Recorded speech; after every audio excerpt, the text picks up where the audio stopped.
What was the best gift you've ever received for Christmas? A sloth. A sloth. Why was it the best gift? Because those are my favorite animals. And who gave it to you? Mom. Oh. What is the worst gift you've ever gotten for Christmas? A beaver. Why was that the worst gift? I do not like I beavers. don't like beavers. Who gave it to you? Nobody.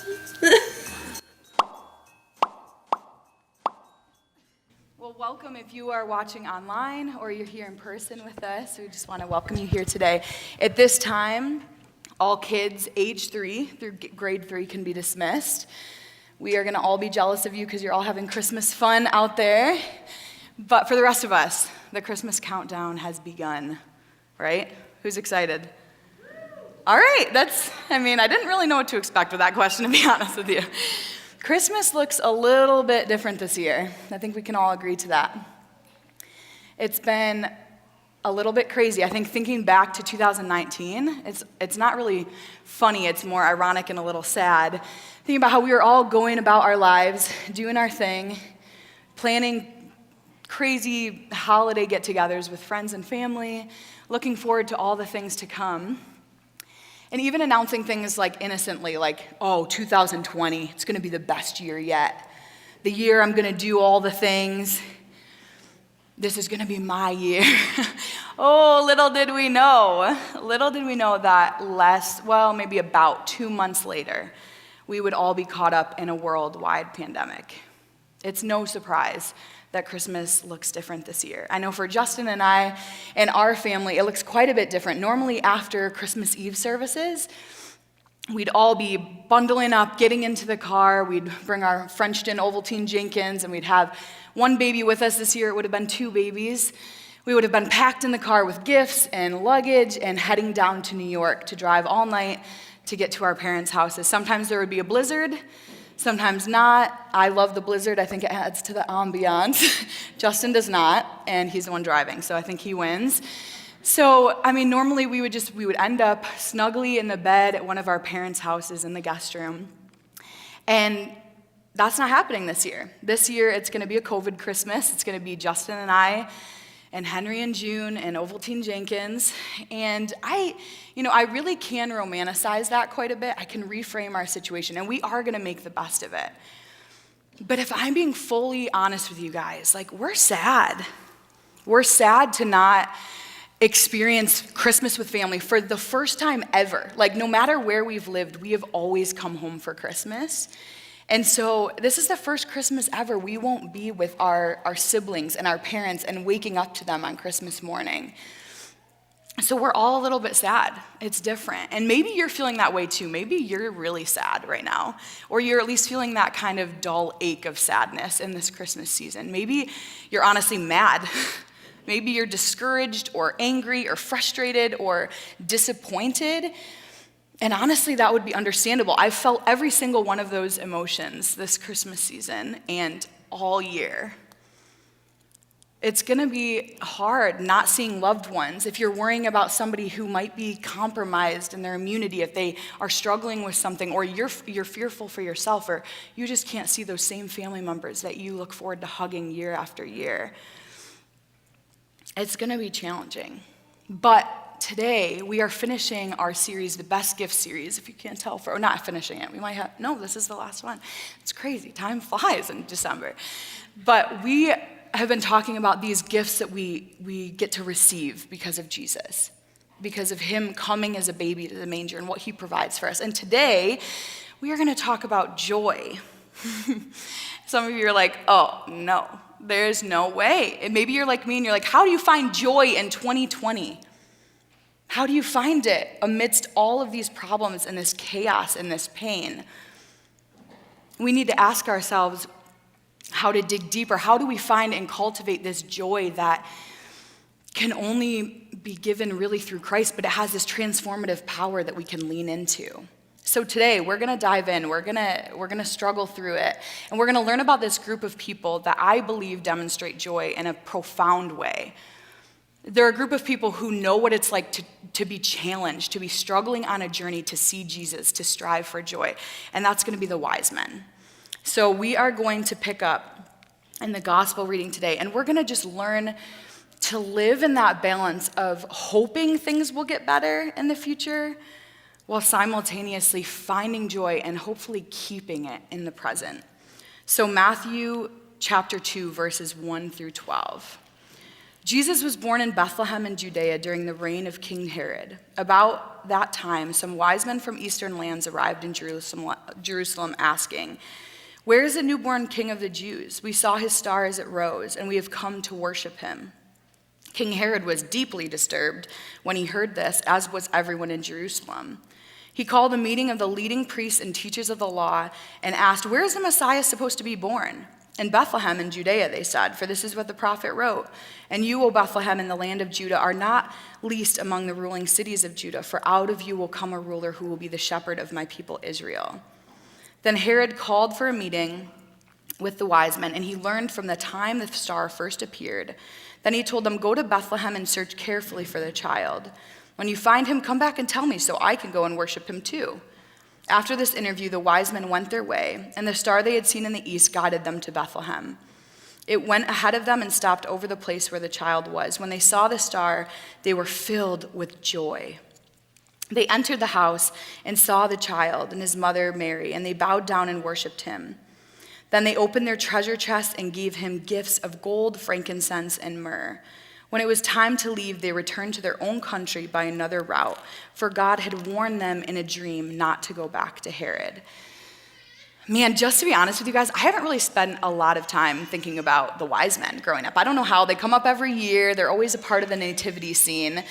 But I just haven't spent enough time thinking about who they were as people, what they did as a career.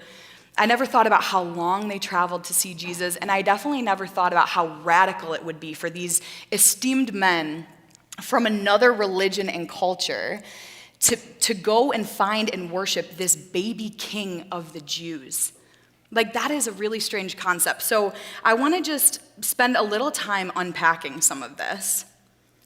So scholars overall agree to a couple different things. One is that wise men would usually refer to court magicians or astronomers, philosophers of some kind. And in this case, most agree that they were most likely astronomers. And I think that points out a couple really cool things that we might have not taken the time to notice before. God used their source of influence, their medium of influence, a star, astronomy, and guided them all the way to Bethlehem. He literally met them where they were at. He met them in what they did, and he followed through and he pursued their heart. I think that's fascinating. Another thing we can figure out by this passage is that Jesus was actually between 6 months old and 2 years old, not a baby like we see in the manger. And we can kind of figure this out by a couple things. First, they refer to him as a small child, not an infant. And also, Herod did a lot of math trying to figure out what babies he needed to murder to protect his throne. And he decided that the star appeared roughly 2 years before, so he wasn't going to take any chances, and he was going to eliminate all of the people in search of his throne, trying to find Jesus, to eliminate him.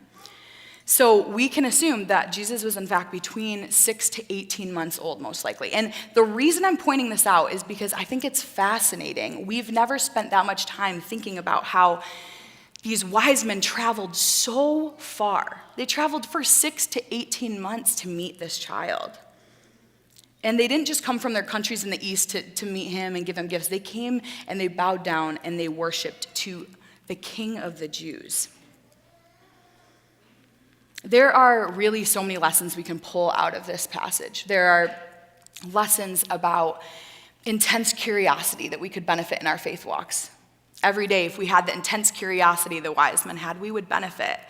We have examples of just their expectation and their patience to see this journey unfold before them, the mystery of this journey unraveling. And we honestly have so many examples of their risk and their resilience. Matthew Henry is a commentator, and he speaks of their perseverance like this. They might have said, "If such a prince is to be born, we shall hear of him shortly in our own country, and it will be enough time to pay our homage to him." But so impatient were they to be better acquainted with him, that they took a long journey on purpose to inquire about him. Note, those who truly desire to know Christ and find him will not regard the pains and the perils in seeking after him. Then we shall know if we follow on to know the Lord. Their long journey, it would have been filled with so many ups and downs. We just don't take the time to really think about that. It would have been cold and sleepless nights. There would have been some animal attacks, some storms, hardship around every corner, but they persevered through it all to find joy. And I think we can learn a lot about that in 2020. How nothing meaningful ever comes without challenge. Like you think about women having children, for example. The labor, the excruciating pain, and oftentimes trauma that comes from that. And yet, as soon as they see that little face, it was all worth it. In fact, it was more than worth it. Some of us choose to do it again. Or you think about conflict in relationships. I know my best friendships are ones that I'm able to be fully honest with and transparent in. And that means engaging in healthy conflict. And that's hard. That's persevering through a challenge in order to experience more joy. Or what about sickness? Aren't we all more grateful for our healthy bodies and the air in our lungs once we've recovered? Or COVID? As rough as COVID has been, I think a lot of us have learned a lot about gratefulness, about being thankful for what we are given. I know I've said, and I've heard other people say, I'm never going to take for granted seeing my family and friends again, or I'm never going to take for granted going inside without a mask and shopping ever again. Whatever the thing is, we've used sentences like that. Like, I'm never going to take this for granted again. I think food tastes better when you've been hungry. And blankets feel softer and cozier and warmer once you've been outside shoveling snow. So though the wise men have so much to teach us about perseverance in relation to joy, how nothing meaningful really truly comes without challenge, I want to focus on today what happened after they arrived in Jerusalem, when the majority of their long trek is over and they're headed toward Bethlehem. The central characteristic I see in the disciples is just this heart position of gratitude. I believe cultivating gratitude in our lives is the central component to not only finding joy in the first place, but keeping it there. Happiness is reliant on circumstances. I think we can all agree to that. But joy is reliant on cultivation. It takes time, it takes energy and focus and commitment and healthy habits to cultivate a spirit of joy in our lives. It's mindset over material possessions. We have to cultivate joy so that our circumstances, richer or poorer, sickness and health, don't dictate our joy. A grateful heart leads to a joy-filled life. A grateful heart leads to a joy-filled life. So I want to focus in on that last part of the passage one more time. So we're going to read Matthew 2, 9 through 12 again, just so we can let it seep in. After this interview, the wise men went their way, and the star they had seen in the east guided them to Bethlehem. It went ahead of them and stopped over the place where the child was. When they saw the star, they were filled with joy. They entered the house and saw the child and his mother Mary and bowed down and worshiped him. Then they opened their treasure chest and gave him gifts of gold, incense, and myrrh. When it was time to leave, they returned to their country by another route, for God had warned them in a dream not to return to Herod. Matthew Henry sums that up by saying, when they saw the star, they rejoiced with exceeding joy. But then he adds, now they saw that they were not deceived and had not taken this long journey in vain. The wise men recognized the good news. They knew that without a shadow of a doubt, this God was for them too. That he accepted them as well, even though they weren't Jewish. But that the same Spirit who guided them with the star all the way to Bethlehem would be the same Spirit who would sustain them and provide for them forever. They knew the baby was the answer, and they knew the baby was the hope of the world, that the reward for worshiping Jesus far outweighed the pain of the journey. They now had access to this sustainable, lifelong joy that we have access to, and they made the choice. A grateful heart leads a joy-filled life. Henry Nouwen says it like this, and I think it sums it up so well. Joy does not simply happen to us. We have to choose it. and keep choosing joy every day. Like the wise men, we have to choose joy even in a worldwide pandemic, even when all seems hopeless and we see no end in sight. We must recognize our need for this Savior, wrapped in cloths and snuggled in a manger. And we have to give him everything back, our gold, our incense, our myrrh, or in our terms, our worship, our lives, our gratitude. A grateful heart leads to a joyful life. So how do we cultivate joy in our lives? When we wake up tomorrow morning and we turn on the news or look at our phones or whatever mode we have, and surprise, COVID is still a reality. What do we do when we're still jobless? Or we still are stuck in another province from our family and we miss them terribly and we don't know when we're going to get to see them again?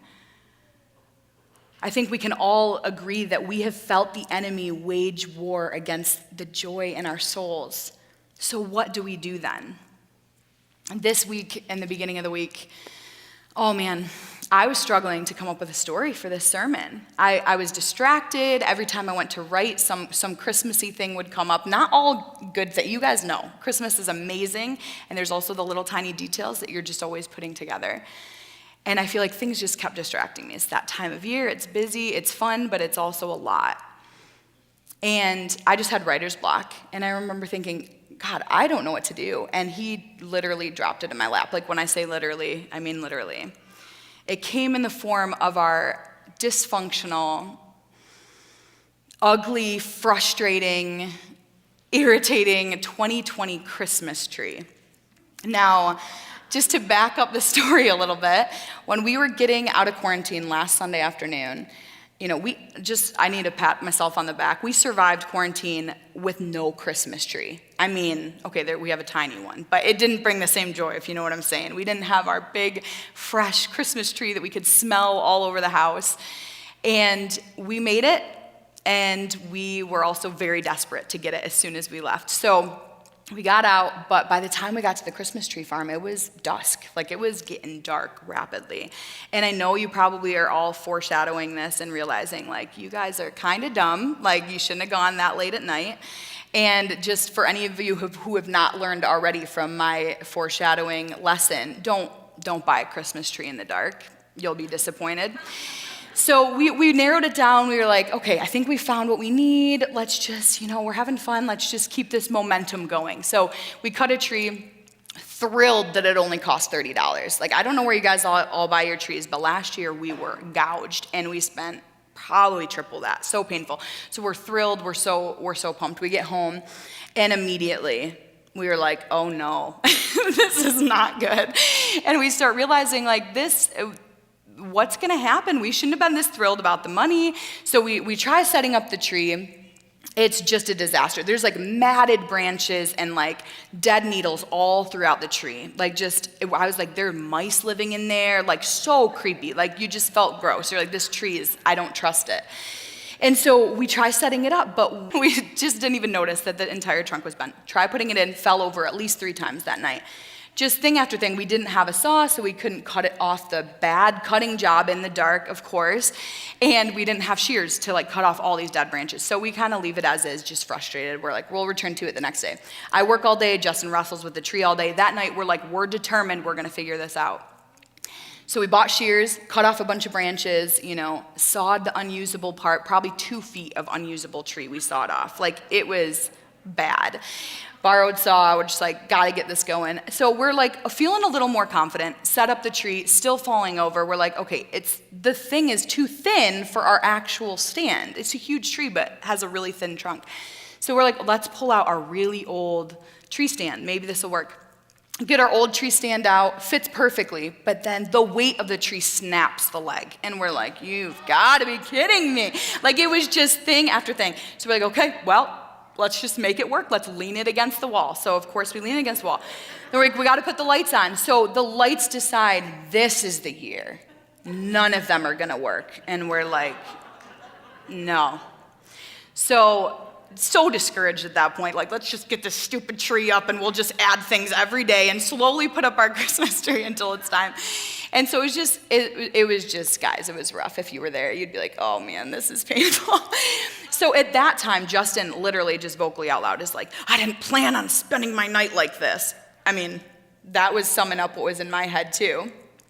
But right after he said that, he let go of the tree, and the tree completely fell on me. And I'm like, this was the prickliest tree we've ever had, like ever. And so my arms are covered in rashes, and I'm like, you did that on purpose. And he's like, no, I didn't. I just accidentally. And I'm like, so we bicker back and forth. And literally in that, it was like time was slowing down. It's like I could feel like God being like, this is the analogy you're going to use. And I could feel that like spirit of peace of like, okay, I need to like back off my bitterness. This is crazy. So I remember telling Justin, like, you're acting more like the Grinch than Santa. And we start like giggling, like just, okay, this is ridiculous. This stupid tree isn't going to steal our joy. But it was just one of those nights. It was a crazy night. So I'm just sitting there thinking, like, just amazed. This 2020 Christmas tree, it sums up the year, doesn't it? Just like bad news after bad news, just unmet expectations, this troubled tree. And so analogies are flooding my mind, and I just say to Justin out loud, God wanted us to have this dumb tree. You see, we rushed the process. We are seeking quick happiness, but all of us know quick happiness isn't sustainable. We just wanted some light, some magic, some spark in our house, right? But what we forgot is that quick happiness isn't sustainable, and what that usually means is it's not life-giving. In fact, it can be life-damaging. Like, it is funny in retrospect, it wasn't that night, that I had the tree fall on me. But like, if it had fallen on June, that wouldn't have been good. If it's life-damaging, why do we want it? So as frustrating as this tree became, it actually started with like a really innocent, hopeful desire. Like, we just wanted some spark. But it became this frustrating, agonizing journey that took us away from everything else we needed to do for multiple nights, including me just sitting. I like working at night sometimes because it's just my time. I'm a night owl. And so I just like to get it all out. And it took us away from doing all those things. It was like 11:30 while we just got the tree set up, not even anything on it. What if instead of rushing through 2020, like the calendar flip is going to miraculously save us, what if we took time and we tried to live like the wise men, being grateful for every opportunity God has given us, all those little gifts, the sound of laughter, the smell of cookies baking in the oven, watching snow fall outside the window. I know there has not been enough of the white stuff this year.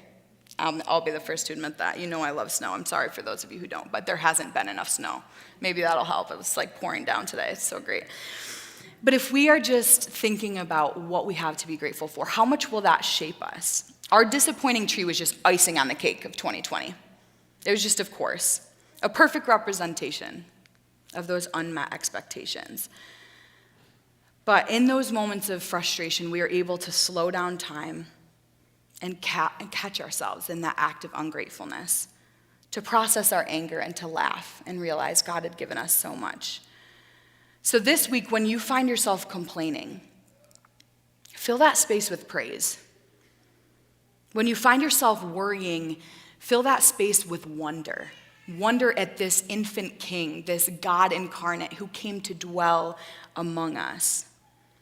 What if we as a church family were able to live these joy-filled lives? Like, how attractive would that be to the world, to our own communities?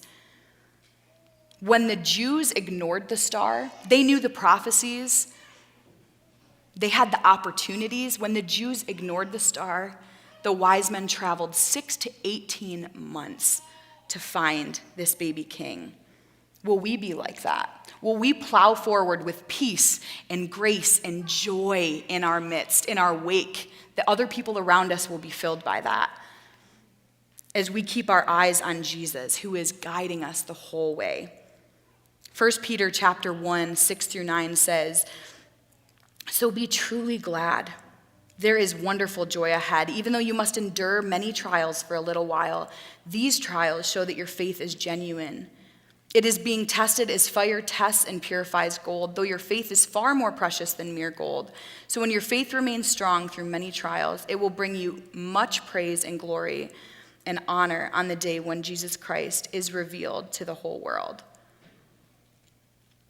You love him even though you have never seen him.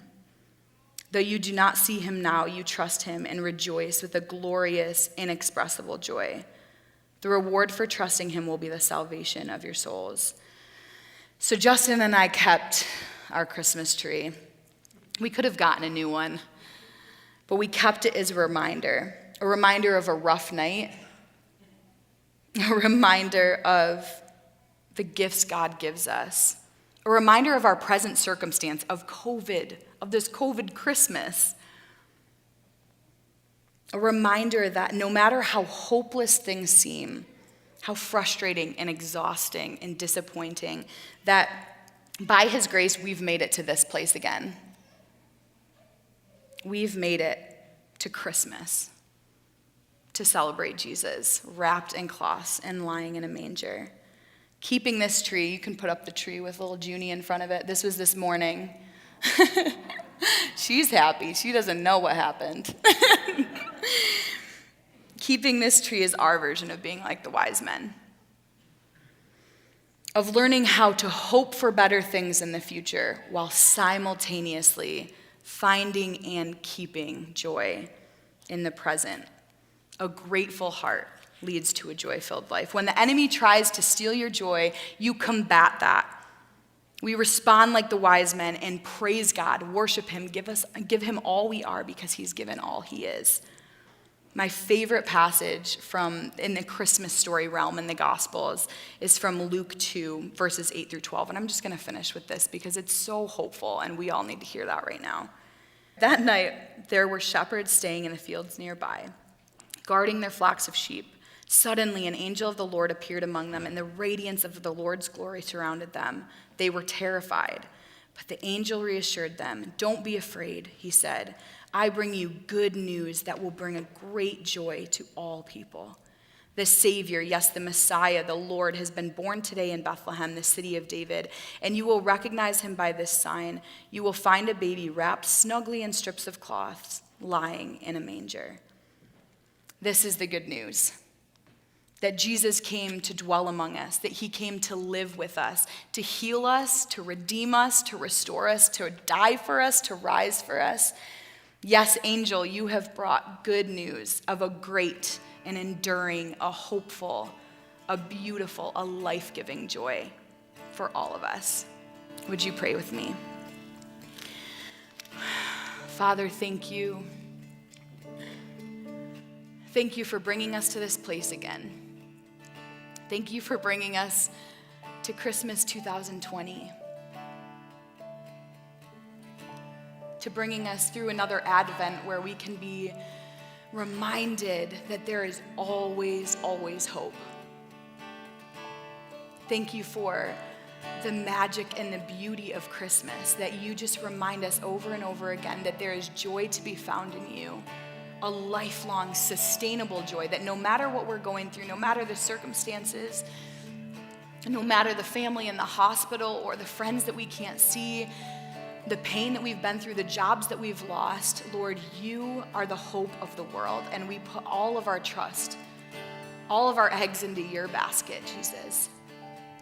I pray for everyone in this room, everyone watching online, that you would just fill us with a spirit of hope and a spirit of joy, that we would be able to shine like you in our communities and in our world, knowing nothing can steal our joy. We love you and we praise you. In Jesus' name, amen.